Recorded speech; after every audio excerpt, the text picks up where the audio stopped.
Welcome back, Ascenders, to the Ascended Thoughts podcast. I'm your host, mysticrainn.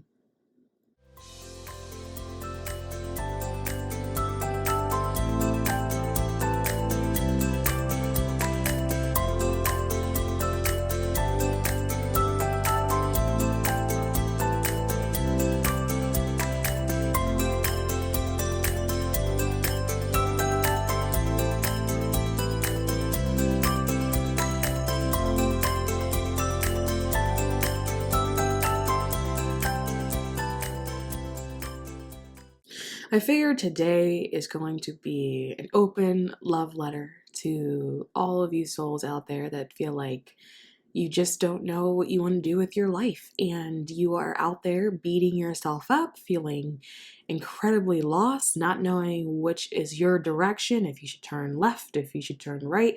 I want to talk to you guys specifically, mostly because it was a very spontaneously inspired thought. I was taking a shower, and like most people know, that is when you get your most brilliant of all brilliant ideas. And I don't know why I was thinking about this, but I was. And all of a sudden, an immense amount of clarity and understanding came over me, particularly when it comes to people that are experiencing feeling lost. And every day goes by and it doesn't get any better, you feel equally lost, and then a year goes by and you have another birthday and you still feel lost, and this sort of pressure that builds up in you that you feel like you should know what you want to do by now, particularly because you feel like you're old enough to know what it is, but for some reason you just cannot figure it out. And because of that, there is this element of loss that you feel on a perpetual basis, this void that inside of you that you always feel, because for some reason you think that there's something wrong with you because you don't know what it is that you want to do. And I want to talk to you guys in particular. One thing that I've noticed is that, first of all, nobody knows what they want to do. Whether or not that person has the courage to come out publicly and say that is a different thing. Society has taught us that in order to be a productive member of it, that you must be doing something productive, right? Society breeds in you from a very young age this idea and concept of what do you want to do when you grow up?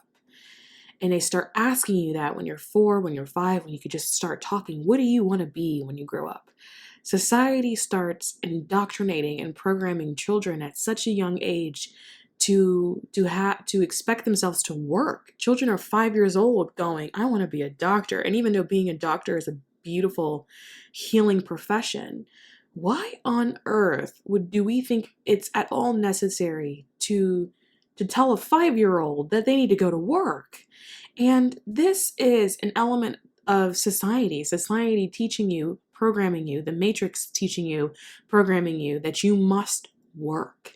Right? This idea of I don't know what I want to do is always pertaining to the idea of working and income and needing to take care of yourself in order to be a productive member of society, to go out there and give the government all your money and pay all your taxes, right? That is what it's actually tied to.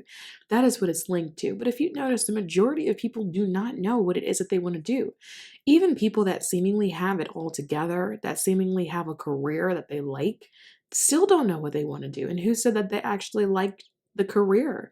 So much of a society is about saving face and making it look like you have it together, keeping up with the Joneses.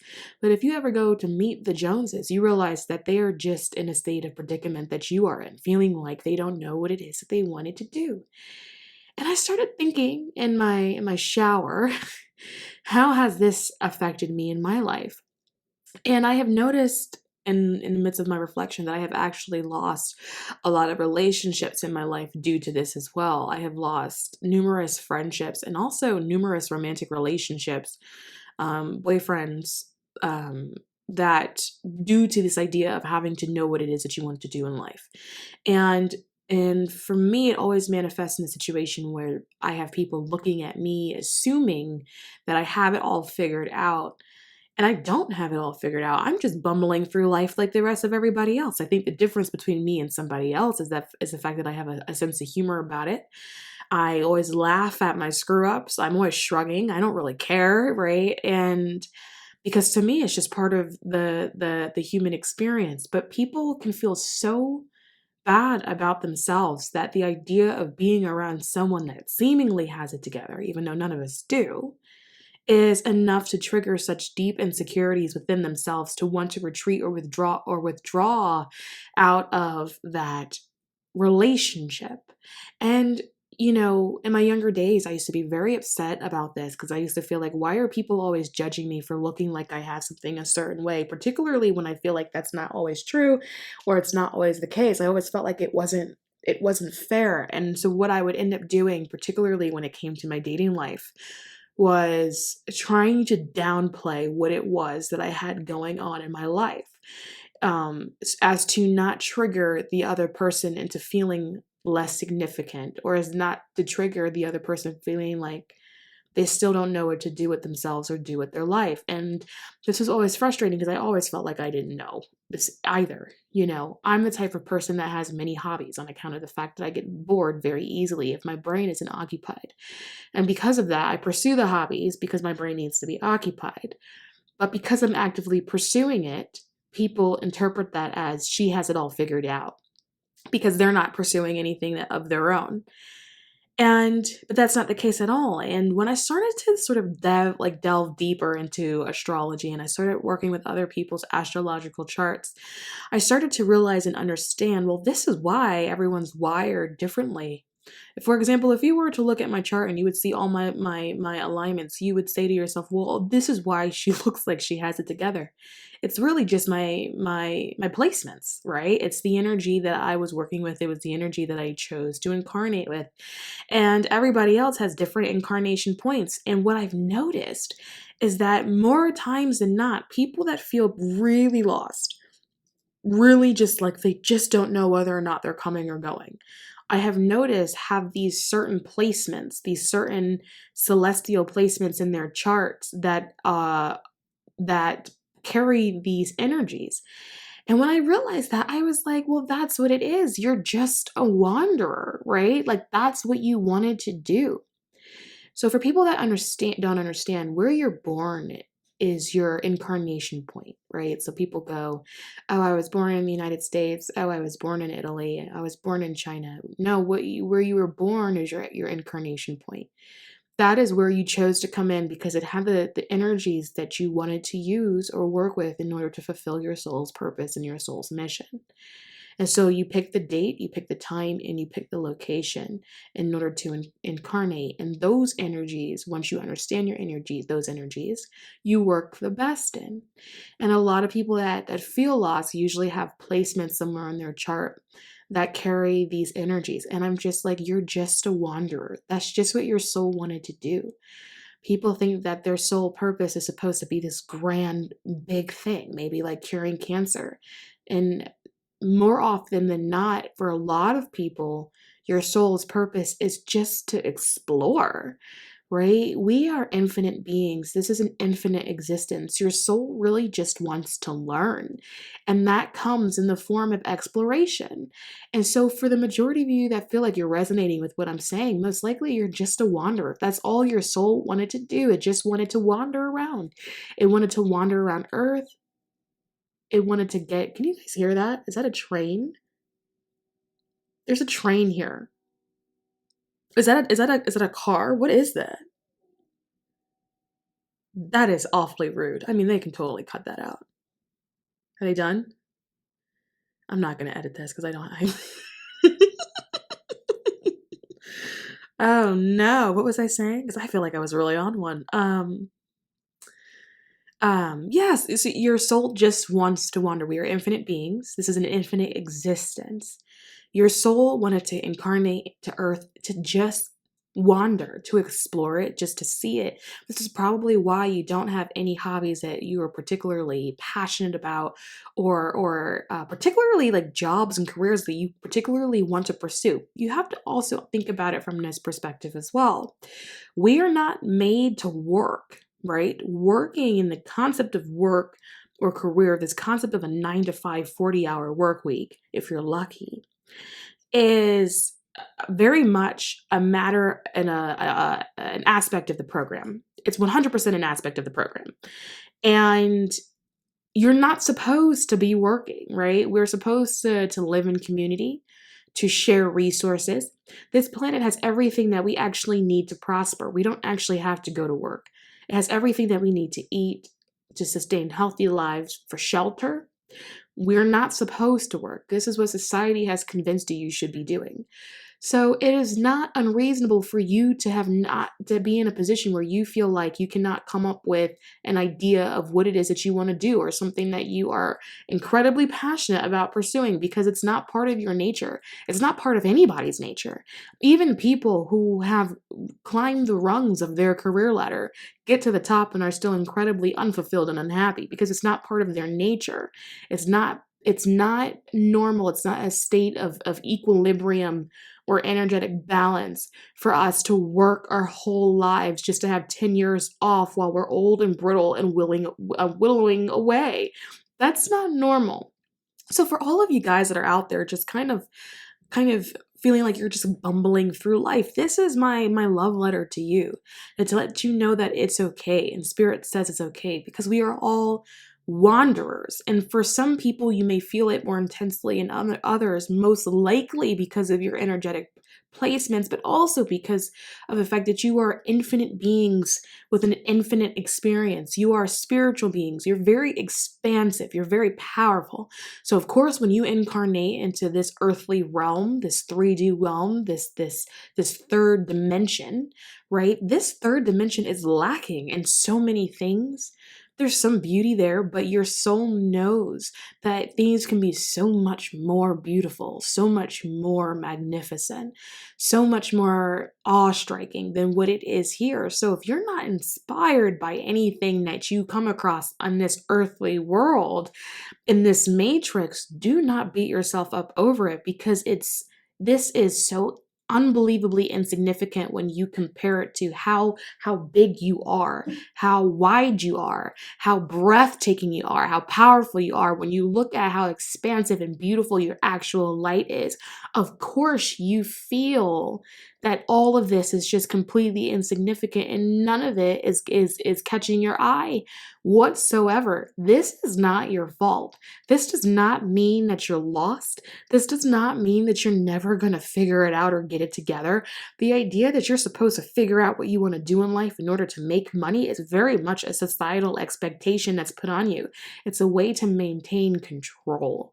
It's a way to keep you in line. It's a way to convince you that you are supposed to be in a ball and chain. It's a way to limit your personal freedom and power.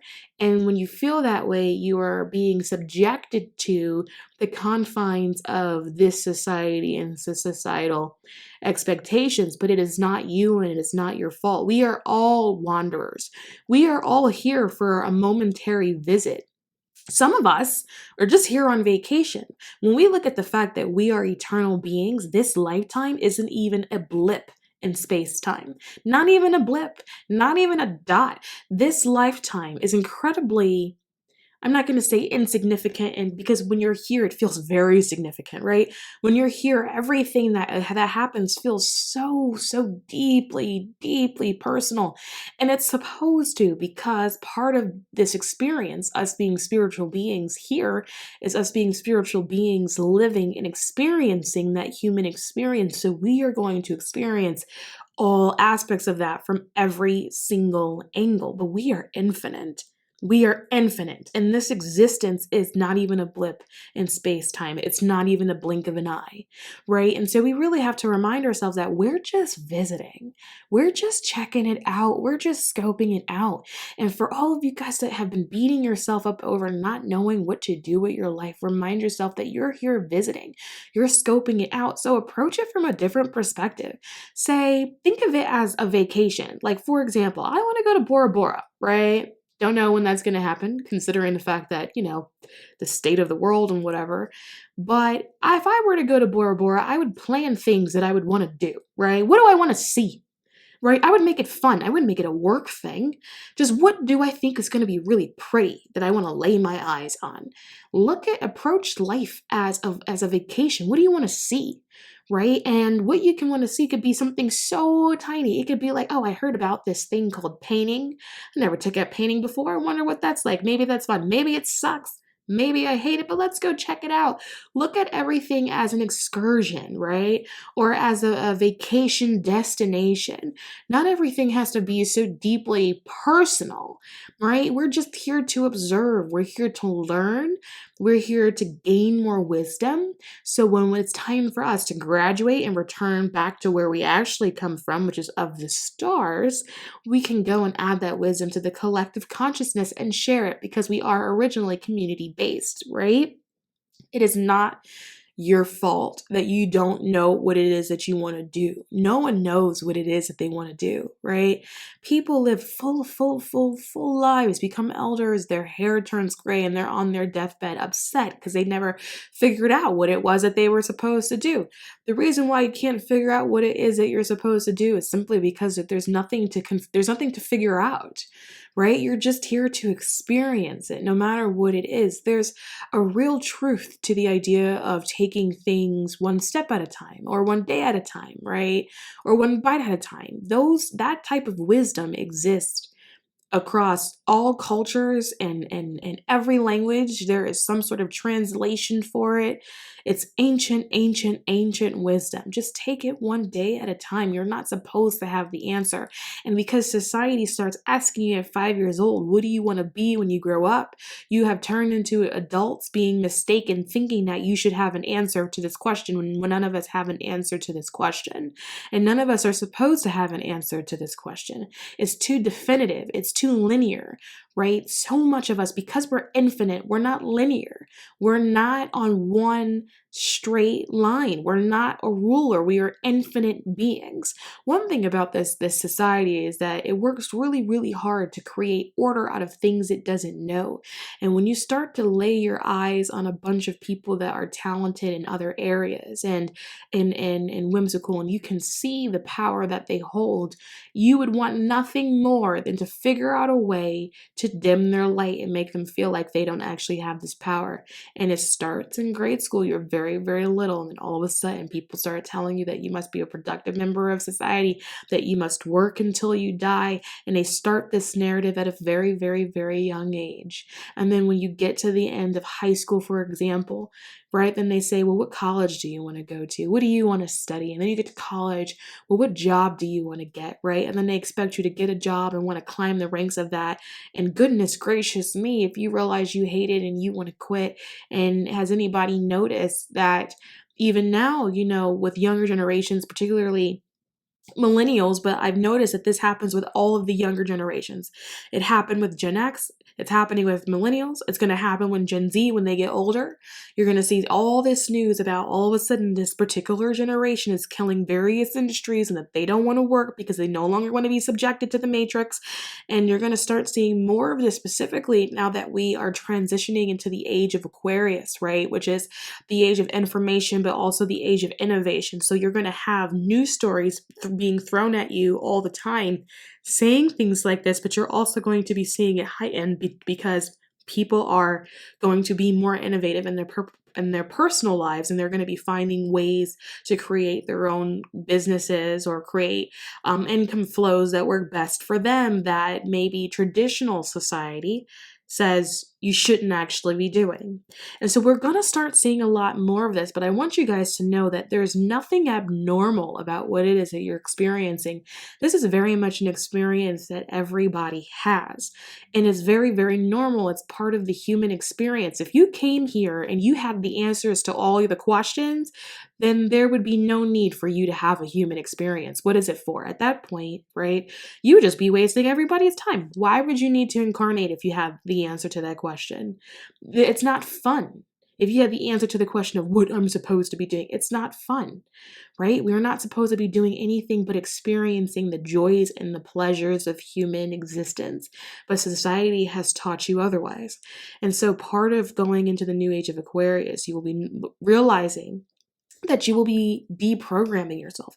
Part of your ascension journey, part of your awakening, you will be deprogramming. You will start looking at different aspects of society, different aspects of rules and structures, and questioning why all of them exist in the first place, and start to understand that it was all there as a method of control.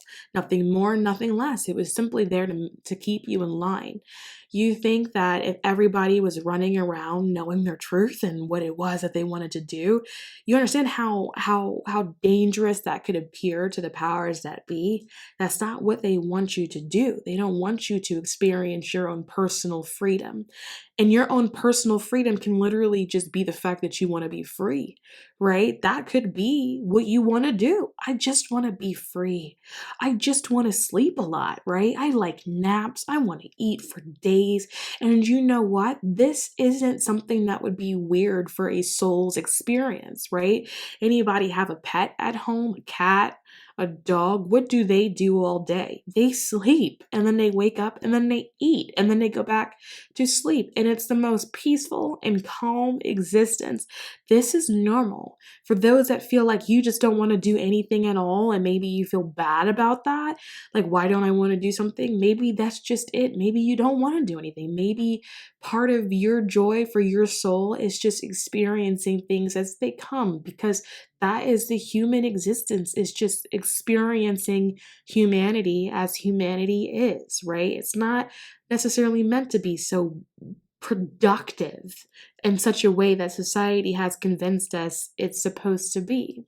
So it's a little bit of a food for thought. I want you all to stop beating yourself up over it. I want you all to start understanding that it is normal. And people that look like they have their life together don't. They may have it together on a matrix level. They may have it together on a societal level. They may have accomplished all the things that society told them that they were supposed to accomplish. But they're probably not happy and or fulfilled, right? So maybe a good way of looking at it, instead of going, well, what am I supposed to be doing with my life? Maybe ask yourself, well, what would simply make me happy? What would simply make me fulfilled? What can I do that would bring me joy? And you will find that it is the simplest of things. Sometimes it's going into a park and going for a light walk and looking at flowers, right? Because maybe you're the type of person that finds beauty in natural things. And that's it. And that's your purpose. It doesn't have to be this grand gesture, right? You don't have to be contributing anything. Right? You're supposed to be experiencing that human experience. And if you're so stuck in a 9-to-5, 40-hour work week, there is nothing about that is actually experiencing the human experience. It's actually the opposite. It's preventing you from experience the joys and the pleasures that this particular existence has to offer. So that's some food for thought for you guys, because I feel like that's a deep one. And something that everybody deals with. It doesn't matter how old you are, what generation that you're from, young, old. This is something since modern day society has developed is a product of that. So I want you guys to walk away from this episode being able to pat yourself on the back with the understanding that there is absolutely nothing wrong with you, and the only thing that has an expectation on you figuring out what it is that you're supposed to do is society. And if you are already in the process of exiting the matrix anyway, then my question to you is, what does that matter?